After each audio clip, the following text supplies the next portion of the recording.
Now, I have not denied at any point that the Democrat, uh, the Democratic Party, uh, had racist elements. It certainly did. But as time passed, the Democratic Party became less racist. The Republican Party, relatively speaking, became more racist. Because after the 1948 party split between the more racist Dixiecrats from the rest of the Democratic Party, you had the Democrats realign themselves on race slowly but surely. Not sufficient by the 1950s, Malcolm X correctly stating that Democrats and Republicans are pretty much on the same, two sides of the same coin, and liberals and conservatives are not really relevant. They're just one, two faces of the same problem. However, that those types of outrages that were brought up made a difference, because when Martin Luther King was put in jail, it was Democrats that bailed him out. Republicans were indifferent. And most importantly, by 1964, when those little girls were burned in that church, um, the Republican Party did not take up any type of coordinated action to stop the abuse of black people in this country. The Civil Rights Bill was supported by the majority of Democrats and the majority of Republicans. However, this is when the party alignment really switched. It reached a critical point to where you could see that the two parties had switched. The Leading up to that point, you had a filibuster by, I believe it was a Democrat named Byrd.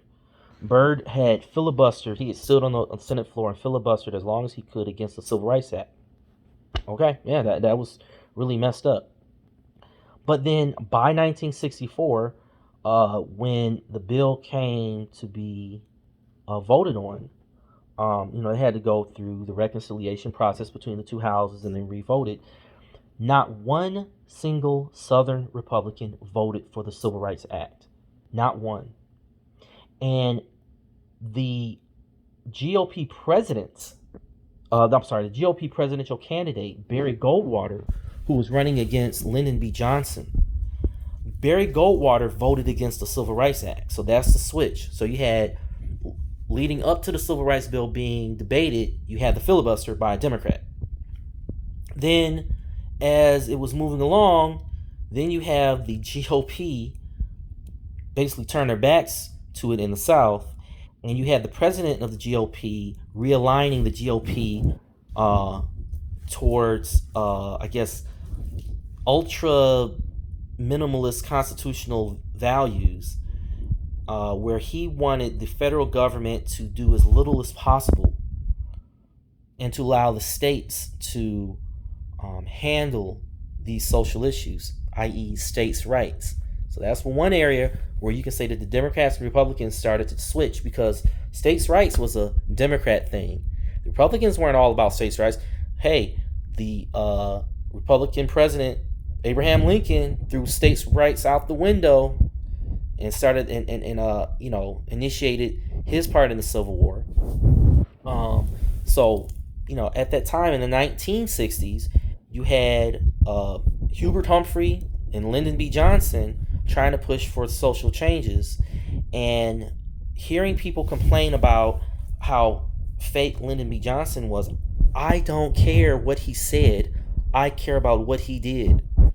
And I did not say that the Democratic Party was, cleared of all racist attitudes.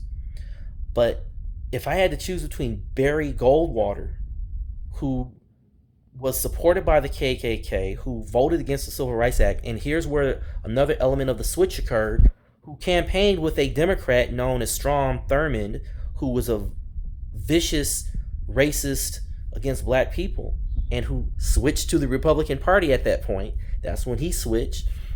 They campaigned together. And so for him to campaign for the GOP front runner to go against the Civil Rights Act, and for the entire apparatus um, of the parties to realign on states' rights.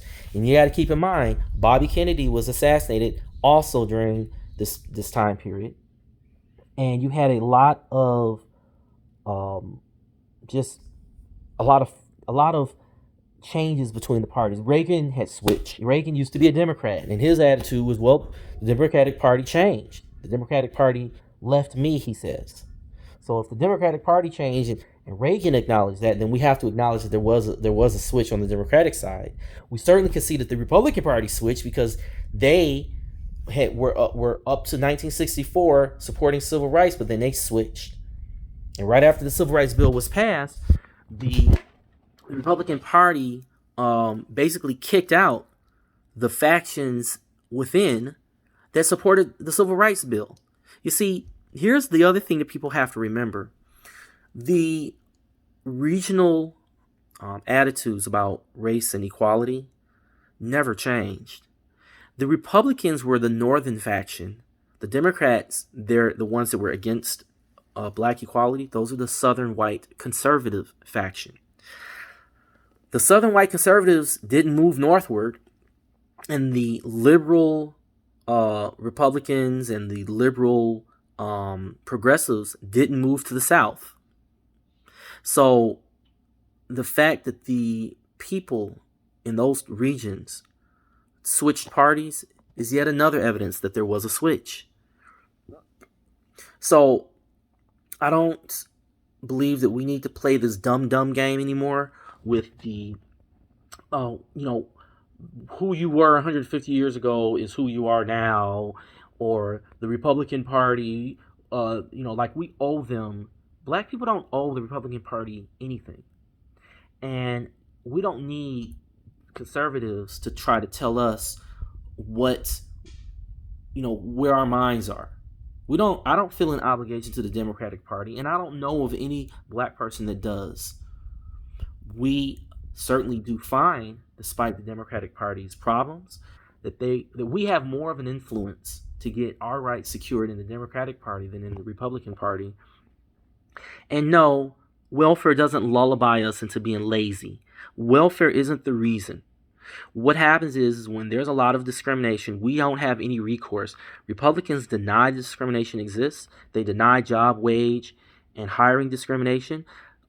They deny this police brutality. And the fact that a lot of white conservatives try to make police brutality simply limited to murders by shooting is another disrespect to black people's intelligence.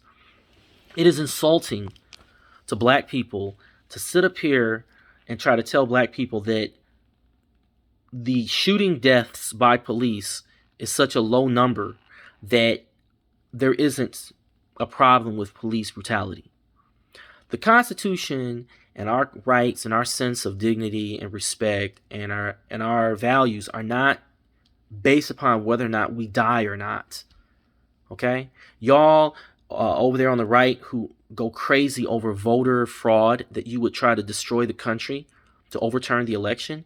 Y'all weren't doing that because white conservatives were being shot by the millions at voter booths, at poll stations. It wasn't about who lives and who dies. No. It's about you guys believing in something that isn't even true. And that's why I say that this mythology of this conservative mythology needs to be addressed head on and stomped to the ground. It's a bunch of lies, and these lies, going way back to the 1994 crime bill. The 1994 crime bill didn't put black people in prison. It was the way that the laws were implemented from state to state. Because in that crime bill are provisions for states to take their own discretion. It wasn't just about marijuana. It wasn't just about so-called super predators. It was about the way that the states and the way institutions would implement those policies. And there was not a single conservative that stood up for black equality, let alone the majority of that defunct organization known as the GOP.